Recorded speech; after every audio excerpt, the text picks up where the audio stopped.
So I get up on the podium, camera, everything. So I'm showing how to do everything.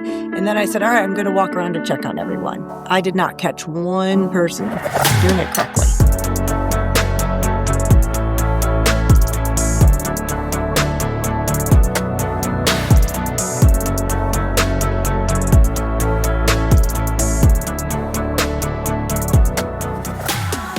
Welcome to this week's Insights with Marsha. We're so glad you're here. And we have a fun guest who we loved her so much she agreed to come back. And her name is Elise McVay, also known as Mrs. Manners. And Elise, you have quite the portfolio of things you have done. Would you share with our audience a little bit about what all you've done? Sure. Yes. So I started a little over 20 years ago, and I wanted to get out of the house. So I started doing some public speaking, and etiquette was one of the topics. And what happened was I was giving a talk to some parents, and one said, "Oh, would you consider doing a kids camp?" So I had no idea how to do that, but I threw a few kids together, and we have grown our curriculum to over 60 lessons. Wow. And now we also do a Get Organized curriculum and a financial literacy curriculum, and we teach up through adults. So actually, university students are probably some of my favorite because they are really dying for the information. Yes. So that's great. And then along the way, I wrote for the Dallas Morning News for 10 years, doing an advice column, written for Parents Magazine, been interviewed, Women's Day, Real Simple, just a lot of different magazines and periodicals. And I also now am on the Thriving Women Network on 2 different shows. And coming soon, I think we're going to have a Manners show. So we're very excited about that for children. So it should be a lot of fun. Also, another highlight, Barbie Princess Charm School. So back in the day when we had DVDs, they called me and asked me to be the etiquette spokesperson. And I did my own DVD, the Mrs. McVay's Magnificent Manners Show. Oh, that's quite a lot. Quite an undertaking. Yes. That was a lot. It was. Yeah. It was a lot of fun. Yeah. Now, tell me about the show you're currently doing or going to be doing, because our listeners may want to check into that. Right. Yeah. So what we're going to do is sort of duplicate what I do in a live class. We'll have a lesson, and then we'll have some short videos. We have original storybooks. And then at the end, we'll have some kind of worksheet that's age appropriate. So it'll be for ages 3 to 11. Nice. And I love how you said college students are really interested, because that's something we're going to talk about in just a little while. If you didn't learn it as a child, by the time you're in college, you're like, this manners stuff is really a skill I think I need. It is. And I really wish all universities would have some kind of etiquette class for their students, because they really need it. I mean, in the business world, it's just as important as any other class they're taking. Yes. And I have corporations call me all the time saying, "Oh, we need some help. Our receptionist doesn't even know how to speak on the phone." It's just been years of a lot of people missing a lot of social skills. I never even thought about it that way. So one reason we asked you to come back is everybody, you need to go check, because we did a great one on the holidays, and Elise gave us lots of tips, like how to deal with that holiday dinner and things like that. But I knew we hadn't even began to scratch the surface. It's just so much. It's just everywhere in life you need to know how to do it. And it's not so you can come off, look at me. Oh, no. It's so you can come off not looking like, look at me. Exactly, I don't know what to do. Yeah. It just makes you look like you were raised in a house with some parents that might have cared about you or something. So first thing you do when you meet somebody, tell me about how you should do an introduction. So it's interesting. When I'm showing this to children, I say to them, you think that this is so but people, adults, they do not know how to meet and greet people. So the things I tell the kids, first of all, stand up straight and tall, shoulders back, stomach in, use good eye contact. Yes. Firm handshake with one hand, and a clear and loud enough voice. Yes. Something, and I'm not trying to pick on males, but something men tend to do is they'll sometimes give you the fish hand. Yeah. And I'm like, what are you doing? Yeah. Or the two-handed, sort of clap. kind of handshake. Uh-huh. It's just a firm handshake a few times. Yes. Good eye contact, as I said, because a lot of people, they look down, they look around. You think, do you not really want to meet me? Because it seems Right. like there's someone else that's way more important than I am. Yeah. And the other thing I don't like is the man that wants to crunch your hand. Yes. And I'm like, do you not realize that I am a female? And honestly, I have very small hands, like size 4 rings and stuff. It's like, come on, buddy. Or it's the other way where it's so soft, they barely, or they don't grip all the way. Yeah. Very few people have a good firm handshake. I've had years ago when I was in the workforce as a 20, 30-year-old, men would say, oh, you have a really firm handshake. And I took that as a compliment. Yeah. But I don't know why so many men don't think that women should, or they don't have a good one. I don't know. And you know what's interesting, and Elise and I were talking about this before the show, there was a time, and I don't know if it was just us Southerners, but women didn't shake hands. No. So what happened was when women started going into the workforce in the 70s, that's when shaking hands became a thing. But the etiquette was a woman has to offer her hand first. I don't think that should be a thing anymore because there are just as many women in the workforce, if not more, than men, and women in higher positions very often than men. But that was the original rule. Yeah. That you waited for a woman to offer her hand and then you could shake it. Yeah. Okay. Well, that explains it because I was wondering. Yes. Because I can remember that transition going, okay. Well, what's one thing you think instantly elevates a person as far as manners when you meet them? I would say good eye contact. Mm-hmm. It is so hard to get people to have good eye contact. It is. And if you can do that, and then I would say the other thing is just remembering my name. Oh. So many people cannot, I'm just as bad as anyone. It is hard to remember people's names. Yes. So what I try to tell people is I try to do the celebrity trick. So for Marsha, makes me think of the Brady Bunch. Yep. So I could picture that, and I could picture you as Marsha Brady, and that's how I can remember your name. Yeah. And this is how a lot of times I introduce myself. I'll go, hi, I'm Marsha. Oh, because you want to give them a little memory pad to remember you by. Exactly. Because I have fun with myself going, you just met that person, Marsha, like 10 seconds ago, and now you're going, what's their name? So yes, it's so important. It's not going to happen naturally. And I can, like my husband's name is John. I can meet somebody named John and it just goes right over my head. Right. Well, unless I consciously. I think a lot of it is we're not really listening. We're not. It's just a formality almost. Yes. And there's nothing wrong with saying, I'm so sorry. Tell me your name one more time. I will remember it this time. I do that a lot. Yes. Okay, good. So it's not offensive. No, not at all. Okay. Not at all. Okay. Just avoid the third time. Okay. that might be best. Now, if somebody reads my name, it's Marcia, and they will say Marcia. Oh, interesting. And so what do you do if somebody, like you're at the doctor's office, they're holding up, Marcia Upson. What do you do when they mispronounce your name? Well, being Elise, let me tell you. Oh, it's a tough one. Yes.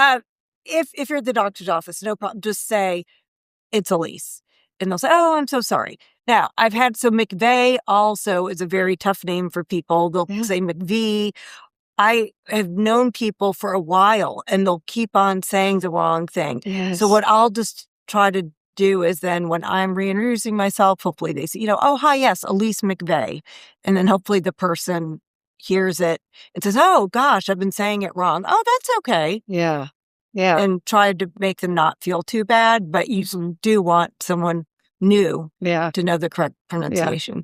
So I have a twin brother, and it's Mark and Marsha. I guess they figured out it was easy to remember. Very cute. And one time, decades ago, my twin spelled it Marsha. And I thought, if he can do it, anybody can. Right. So I never after that got upset if somebody spelled it wrong or pronounced it wrong. So I thought if my twin can do it, anybody can. Yes, so that is very funny. That was good. Okay. This happens to me all the time. It didn't when I was younger, but it does now. Going to introduce somebody, and I could have known you for decades, but if I have to introduce you, I'm like, blank on your name. I know that because people get so nervous Yes. about it. Or I've had people, they'll say, oh, this is Elise. Oh, no, wait, I'm Elise. People will do things like that because they're so nervous. Uh-huh. If you ever go blank on someone's name, or let's say someone comes up and you think, I know I should know who they are and I cannot remember their name for the life of me. So what I always tell my husband is, I'm like, if I don't introduce, if I don't say their name, just know I can't remember. Something you could do is, oh, have you two met each other?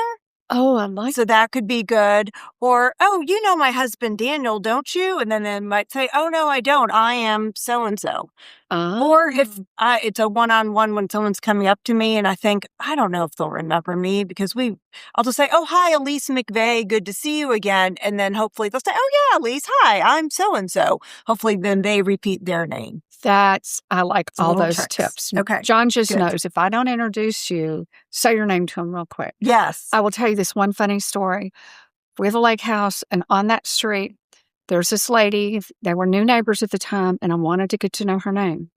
I can't tell you, at least on 6 occasions, I introduced John or I introduced myself. She never said her name back. Oh, that's so interesting. I know. Okay. I thought, but do you know what? Some people, they don't get the hint. no, she didn't get the They hint. really don't. No. I think my husband finally figured it out for me later who she was. But I thought, I'm trying. You've had lots of chances, and you've blown it, lady. Do you know, if you ever see your mail carrier, they're always, they know everything. Oh. It's like, do you know so-and-so? Oh, yeah. And then they'll rattle off their address, too. Oh, and they see the mail. They do Yeah, know. they know everything. They're probably better than a beautician. Oh, or absolutely. a Like, they know stylist, whatever. everything about everyone. Wow. That's why our friend knows the mail carrier. That's right. Yeah. That's right. Okay. Well, it's hard to find examples of how we've updated. To me, it's hard to find examples of how we've updated a piece of etiquette, but the handshake would be a perfect one. Can you think of, you don't know I'm asking this question, can you think of any other piece of etiquette that's kind of gotten lost or changed that you liked it better the old way? Something that bothers me, and I don't think it's changed, but people just don't do it anymore. I like it when men stand up Yes. at dinner and, honey, I love you, Daniel, if you're watching this, but he doesn't like to do that. And so I have 3 sons, and they're not. Now, they are great at opening doors, even in the car. They'll go all the way to my side, open the door, help me in, help me out. They won't rush in front of me. They're great. If I have carry anything, they will carry it. Yeah. I can't get my family to stand up. I don't know if they just think it's so awkward, uncomfortable, no one else does it, but there are some traditional men who still do that. Yes. And I'm just like, stand up, honey, stand up. Yes. And I just wish that was still a thing. I think it's nice. Yeah. I have a friend in Shreveport, Stan, who's my age, and he's the most traditional male. He will stand up when you come to the table. I love that. He will pull out every woman's chair at the table. He will open every door. And, for those of you out there that are going, you know what it does? It makes me feel special. Oh, absolutely. You Or know? have you ever had a man walk you to your car with an umbrella? Yes. They're holding the umbrella. That is just so sweet. And it's an act of kindness to It me. is. It's It not an is. act of sucking up or anything like that. Or 'Cause you feel- sexism or anything. Because I've had men say to me, well, I'm on a date and I open up the door for a girl and she gets offended. I'm like, well, first of all, find someone else to date. Yeah. But second of all, say that you open up I do that. You do that. Male, female, does not matter who you're opening up the door for. Right. It's just, as you said, an act of kindness. It's an act of kindness. I think we reframed it that way instead of Yes. putting male, female in it and all that kind of Yes. stuff. But it has been hard about the door opening. And I'm with you if my husband hears this. But I have learned to let him open a door. You know how there's double doors? There'll be 2 and there's 2 more. I sit there and wait, and he enjoys opening the door. Then I Yes. stand there and wait. As a nurse, this is so terrible. I'm thinking, I don't want everybody else's germs on my hands. I understand. Which is so mean. It's like, John, you can have their germs, but I don't want their germs. but that's one reason I got real good at that etiquette tip. That is so Now, if I'm out funny. with other people, I'll try to open the door. Right. But I know John will That is so definitely. funny. Yeah. Okay. What do you do when you're in? Okay, you've just met the person, or you're standing around at a party visiting, and what do you do from that person, let me put it both ways, that person that interrupts you a lot, but then how can you kind of kindly interrupt when it's that person that just takes over the conversation? That does happen. Yes. So if I'm at a party and that happens and I'm able to exit, I'll say, oh, excuse me, I need something to drink. Can I get you anything? Or does anyone know where the restroom is?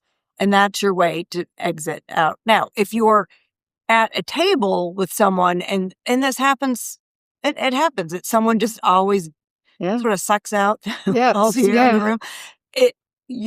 All you can do is then try to get them, as soon as you think they're wrapping up a thought, you go to someone else. Oh, Susie, tell me about, what is your son up to? Yes. I know he graduated, and now what does he do? Just try to engage someone else in conversation. Yeah. So that way the person either continues to hold court on that side of the table, or hopefully everyone's turning to Susie because you're sort of ready for this person to be done. Yeah. I like those. I never thought, because I'm always like, how do I get out of this conversation? Yes. But where's the restroom and drink? Or drink. Yes. Those are perfect. Now, here's something I learned during my Naturally Slim teaching days, because we taught something called Vital Needs. And Vital Needs were just figuring out what your personality was. There are group people and there are one-on-one people. Oh. And one almost always marries the other. So if we go to a party, John's going to want to be in a group of people talking. I am probably going to want to pull you aside. Elise, tell me everything going on with you, one or two people. Now, if you happen to be a group person, you feel like, get me out of here. That's so interesting. Yes, right. But there are those people. So I always felt like at a cocktail party, what's the matter with me? That I don't like standing around talking in a group. I'd be so much happier with one or two, and that there was something the matter with me. And then when I learned that concept, it kind of gave me permission to be who I was. Yes, I like that. If I stood in the group, realize, yes, you're in a group. Kind of one thing you had just said, let me just ask this one, hey, what's your son doing in college? Try to have a one-on-one within my group. Right. And I think that some people, and I don't know if it's male, female, but some people, they don't want to go very deep. They just want to how's it going? Oh, good. Okay. The weather, the sports, whatever. But then others are like, okay, so tell me about you. I want to know everything. Yes. I'm kind of that person. Me too. I want to go deep. I want to know everything about you because it's so fun. Yes. What's your story? Yes. Well, that's probably why I'm doing this podcast. Yes, exactly. Hello. Epiphany. Marsha had an insight. Okay. Now with technology, we've lost some manners.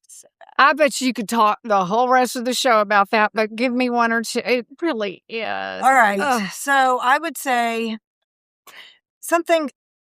One time I taught to the junior league, it was to a bunch of fundraisers. They were fundraising for something. However someone responds, you just have to figure it out. Some people, they like text. Some people like email. Some people like phone. I have a friend who won't respond to anything. I'm like, should I send you smoke signals? What do you want me to do? So I don't think you should take it personally if someone's not great at answering it. But I would say a text within a few hours is appropriate. An email within 24 hours is appropriate. But as a younger person, I would say to them, if you have someone who's my age as your boss, just know that I may not want you to text me something. I want it more formal in an email. And when you're writing an email, it should be like a letter. It should be formal. It's not text speak. So now with AI, if you feel like you don't know how to write an email, they can help you. Exactly. I love that. I love that on several points. When I developed my business and I partnered, here I am a nurse practitioner. I'm used to doctor's offices. Although in a doctor's office, you always got back with a patient ASAP, no longer than 24 hours if they just, needed a different prescription or something like that. You needed to do that. So here I merged with this, 1,300 employee company, and they are polished and they do everything right. So it was wonderful that I learned that. Now you have the kid that English was my worst language. I had to get tutored and all that kind of stuff. And now there's no excuse with the email. Right. I mean, I can't tell you how many times I've written an email and I just throw it into chat real quick and say, make it sound better. And I'm like, wow. Yes. Or you start writing a sentence and it finishes the sentence for you. Yeah. So yes. there are no excuses. So there's no anymore. excuses. And I'll find myself wanting to do that. And I'll go, just put their first name there, Marsha, in a comment. Is it going to kill you? And it makes them, it's more special. Right. But I do like the responding within 24 hours. If anybody knows me and you're dealing with me, I think that's called professionalism. Yes. And if you can't respond for some reason, there's an automatic response. So someone that I work with, she has something on her email that comes back. I check emails from this time to this time. Ooh. I'm like, okay, that's great. That's good to know. That is good. It says it right there. Or if someone texts you, a trick that I've told my kids so I don't forget to text someone back, I sort of look at it before I press on it. And that way, I know I have to respond. Like, don't press on the little, let the little dot stay there. Yeah. That way you're like, okay, I need to respond to Marsha, but I don't have time right now. I'll read what she wants. I do that too. And I've told people who've texted me or emailed, if this is an emergency or something that you need right away, call me next time. Yes. I don't think enough people who are younger will call. Wow. But if someone calls you, and, it's like, oh, wow, they never call me. I better pick up. Yeah. Or your boss calls you, you're probably going to pick up. Yeah. Yes. Good idea. Okay. Here's something I to this day, I kind of go, too early or too late to text. Like number one, my phone doesn't ding when I get a text because I don't want to live by the phone. Okay. I just look at it a lot during the day. But so I'm okay if somebody texts me at 11 o'clock at night. And I think I have a do not disturb or something. But what's too early or too late? Or do you know that hopefully they have a do not disturb? Right. Hopefully they do. Hopefully they do. But, if you ever are texting someone at a late hour or early, just start out by saying, I hope I'm not texting this too early or too late. Okay. And then say what you have to say.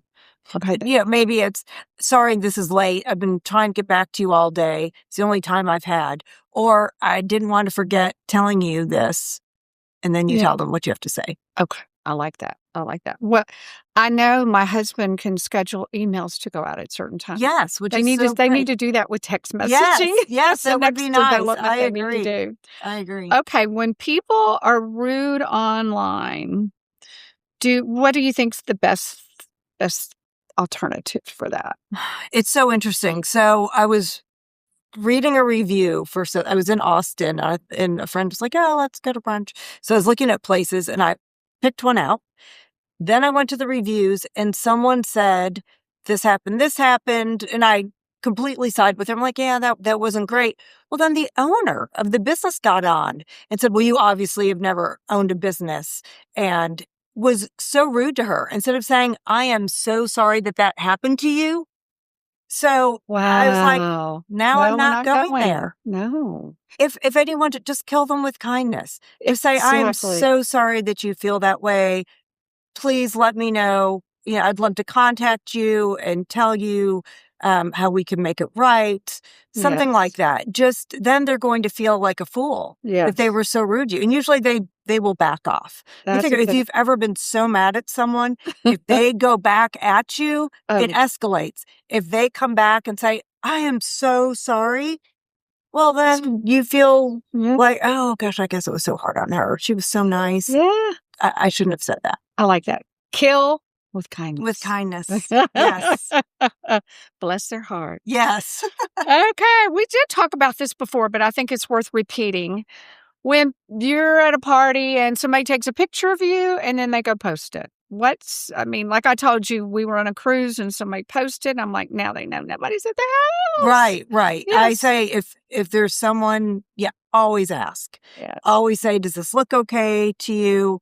Like, so for example, before I send out Christmas cards every year, I ask anyone in the picture, my family, is this okay with you?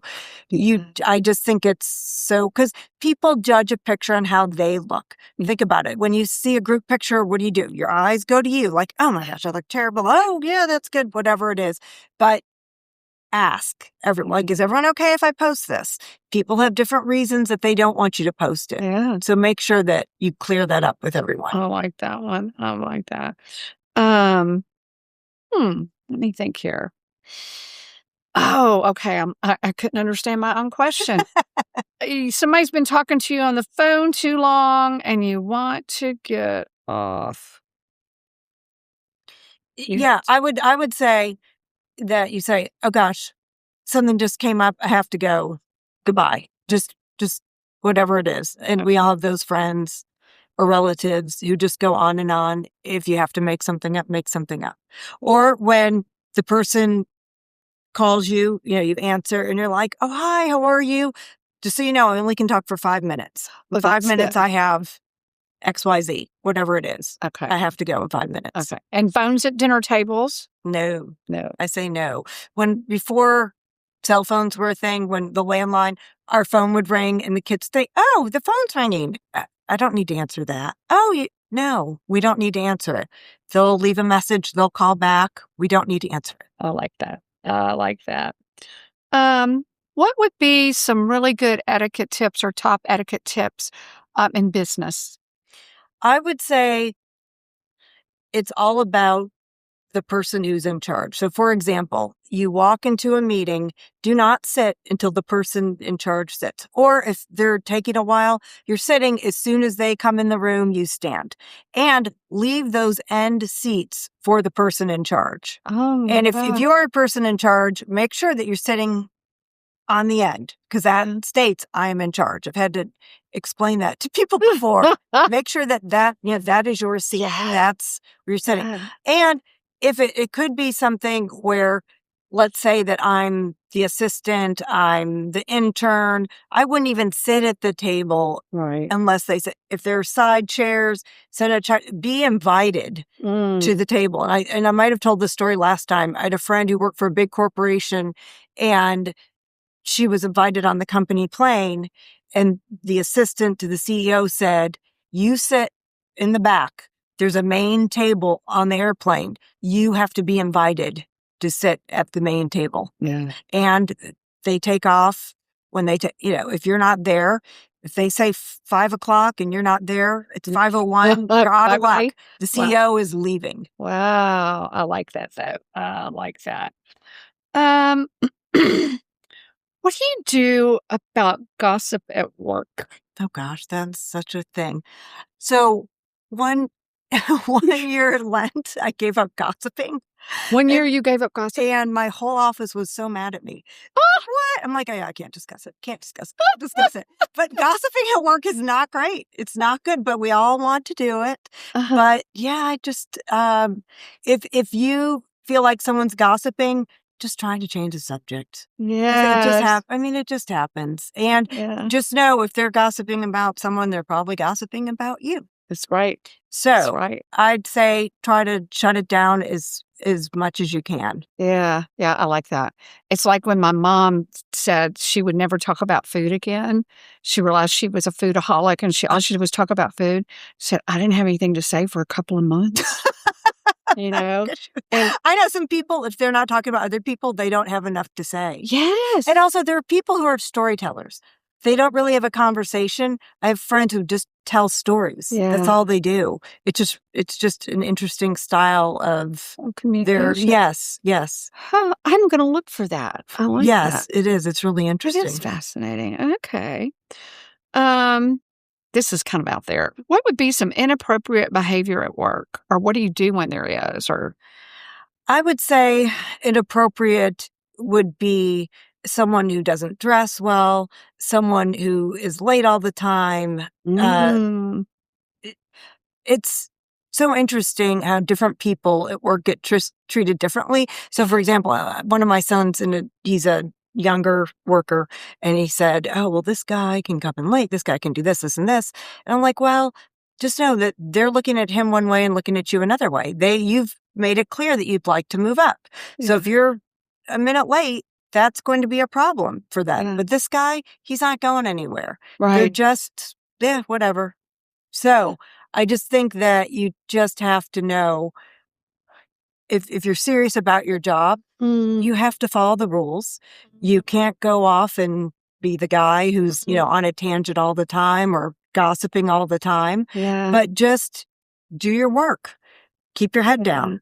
When people are socializing too long at lunch, like, oh gosh, sorry, I've got to get back to work. Yeah. Be that person. Yeah. It doesn't mean that you're not fun. Yeah. But because I think I'm fun, but I had someone at work one time say, oh, when you walk through the office, we get out of your way. And it just made me laugh. Or I told a joke one time, they're like, you have a sense of humor? And I'm like, well, yeah. But I guess because I'm just a serious worker and I don't think anything's wrong with that. No. And you don't want to be the inappropriate person at the holiday party or at so-and-so's retirement party where you have too many drinks or tell an off-color joke. So I would say your work person should be different than your everyday person. Yes. I like that. I like that a lot. Okay. So nowadays, everything is so casual at work. You were talking about dress. I have a feeling you and I are going to be on the same page of this. Like, what recommendations would you give a person for a work attire? If you want to be the president of the bank, dress like the president of the bank. But now sometimes the president is in a hoodie. Yeah. So maybe don't do that. I know. But I've actually been in jobs, you're like, oh, why are you so dressed up? Because I have pride in my appearance, or even just picking my kids up at carpool. They're like, oh, did you have something important today? No, just because I've showered and done my hair and my makeup doesn't mean anything big. Yeah. It's just who I want to be. Yeah. So I think at work, that's very important. It was interesting. I read an article years ago that, the natural look comes and goes. And this girl's like, well, I'm trying to look natural. But people would say to her, oh, did you not have time? Did you just get up?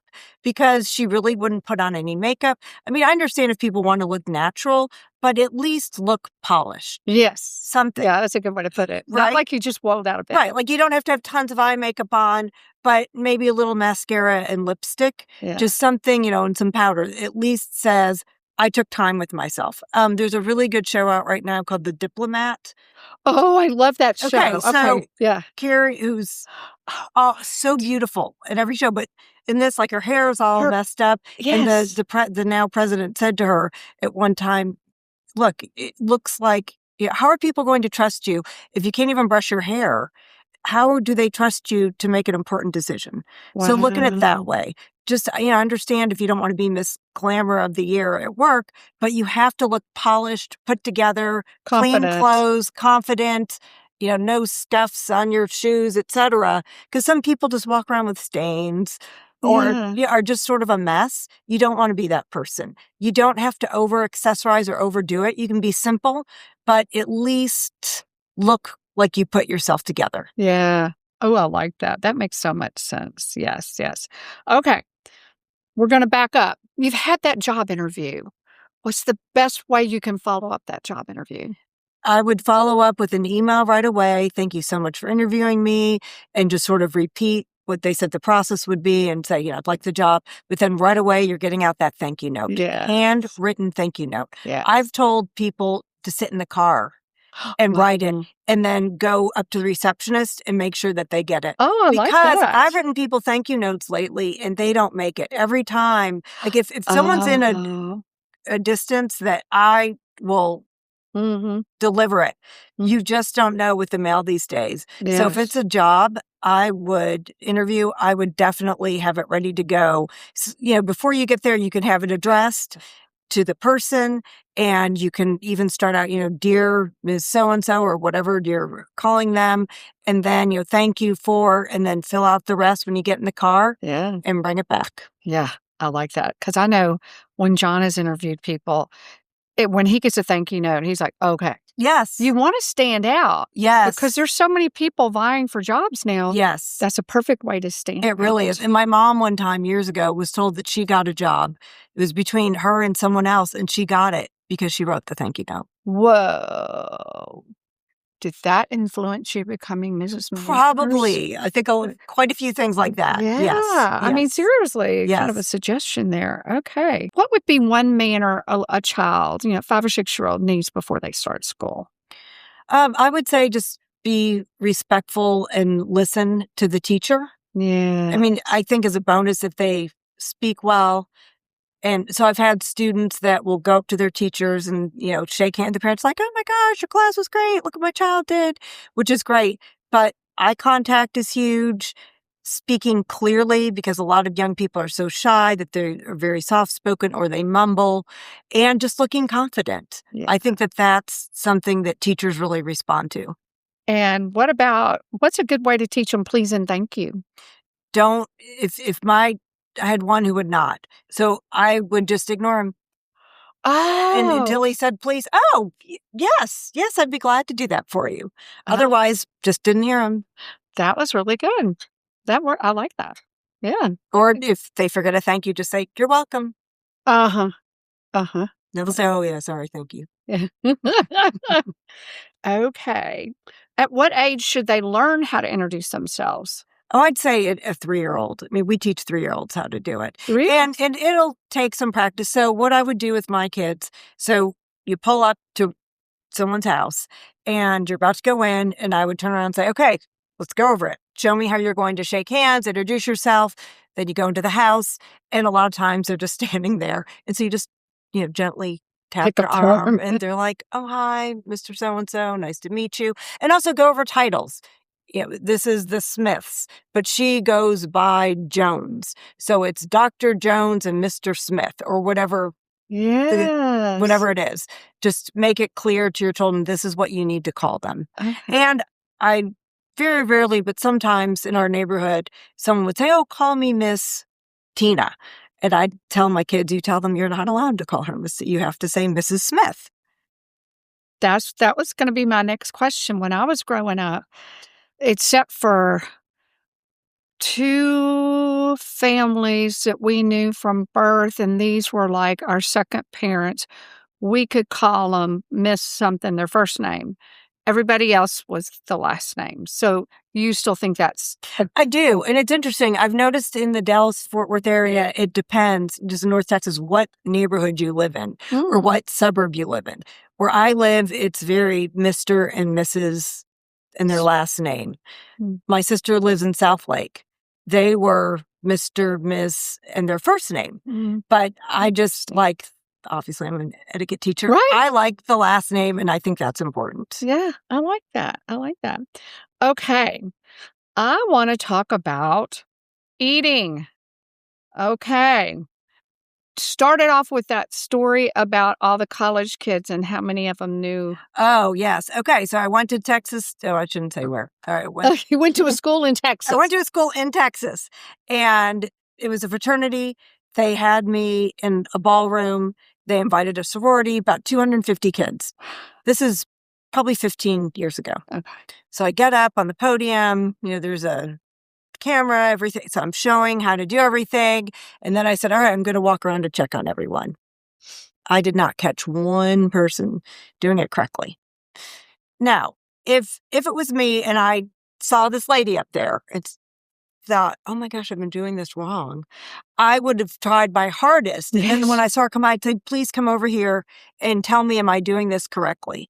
But I know that it's so hard if you've been doing something physically to change it all of a sudden. Yes. It's so challenging. Yeah. But really, people judge you. I've had friends who've said, oh yeah, stop going out with someone because their manners were terrible. Wow. It's just, from someone chewing with their mouth open or smacking their food, to just incorrect utensil use where people are just, you're stabbing the heck out of the meat like this. And so I would always say to my children's friends, oh, let me show you an easier way to do that.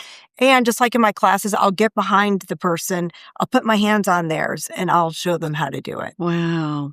Okay. What's the proper way to set the table? Okay. So just think of it this way. If there are several courses, so let's say there's salad, then there's soup, there's in the main entree, then there's dessert. You start on the outside and work your way in. Makes sense. It's that easy. And if there's soup, you'll see a soup spoon on this end. The forks are on this side. Then the knife, the blade always goes in. But notice at a restaurant, if you're having a steak, sometimes they'll remove your knife or they'll just add a steak knife. Mm-hmm.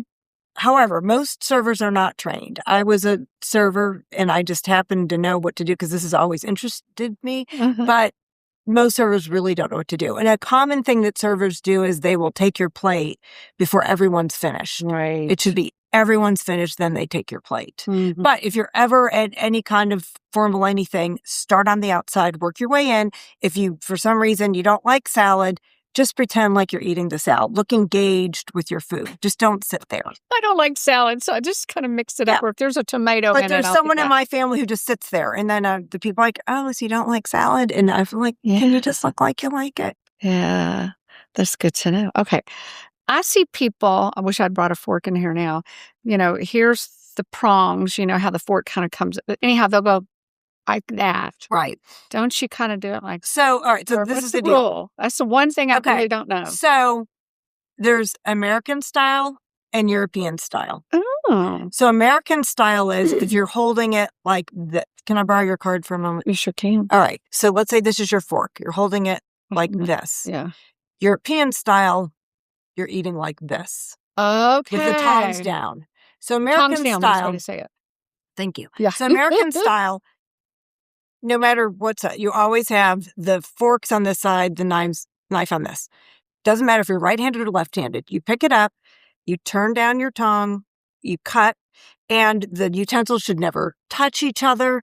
The knife goes in front of the fork. You don't want it down here. I see a lot of people, they'll get their fork and just, have it stabbing like it's straight up. No, it's down. I always say you should be relaxed. And so, okay, so you're cutting. Then you put your knife in. Balance it kind of on the end. Yes, like between 12 and 2, let's say. And then if you're left-handed, you just flip your your fork over and you eat. If you're right-handed, you switch and you eat. Then you rest around 3 o'clock.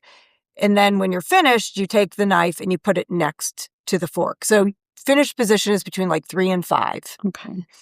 If you're European style, you pick up your fork and your knife, and instead of flipping it over or switching hands, you just tongs down, you're eating. When you're resting to take a drink, you put them down in the 6 o'clock position and you take your drink. And then when you're finished, you just cross them. So that's the difference. Problem is a lot of people mix European and American because European people just think it's fancy, but pick one and stick with it. Yeah. But I would say when you're in the US, you need to eat that style. If you're in Europe, eat that style. So recently, a few months ago, I had some kids who were going to a royal wedding. Oh, this sounds good. In England. And the relative was marrying, I think, a duke or lord something. So I'd said to the mom, she's all panicked, like, oh, man, we're going to this wedding. Yeah. And so I said, do you want me to teach them American or European style? Oh, European style. So that way they fit in with everyone else. And she said, because they took the class, that everyone complimented their manners, which I was so thrilled. Yeah. But I think that if they would have been eating American style, people would have been like, But because, just sort of when you're in Rome kind of thing, do what they do. Yeah. Okay. I like that. Now tell everybody again, the BMW. Oh, yes. So bread, meal, water. Some people say wine. Or you could say bread, drink.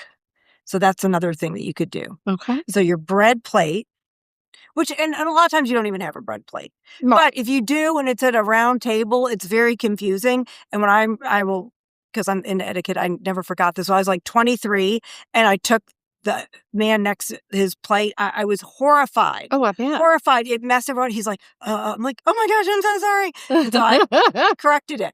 But it just throws everything off. But if that happens, you don't say anything. You just go with it. Okay. Yeah, because that's happened to me before. Okay. So a fun story or two here. I know there's a story about some priests. Yes. So I had a priest contact me. I guess he was like the head of the priests.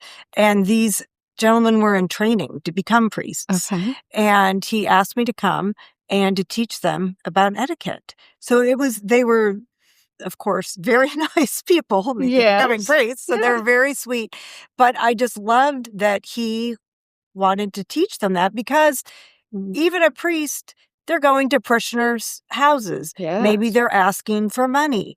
You need to look polished. People look up to people like that. If you have some kind of title or I'm always amazed how many CEOs I'm friends with who have no table manners. I'll say to my husband, oh my gosh, and he'll always say, it doesn't matter. They're already successful. But it does. I think it does too. Because you're noticing it. Yeah. I so think, who else is? Right. Well, this is why no one wants to go to dinner with me. But no one wants to dine with me. But I'm not trying to be judgy. No. I just think it's really interesting when different people who've come up from nothing have great table manners and people who are so successful don't have any. So I think it used to be such a class distinction. Now it's just, did you happen to have a parent who cared enough to show you, or were they taught correctly themselves? Because I'll have friends who I think, oh my gosh, they grew up so well.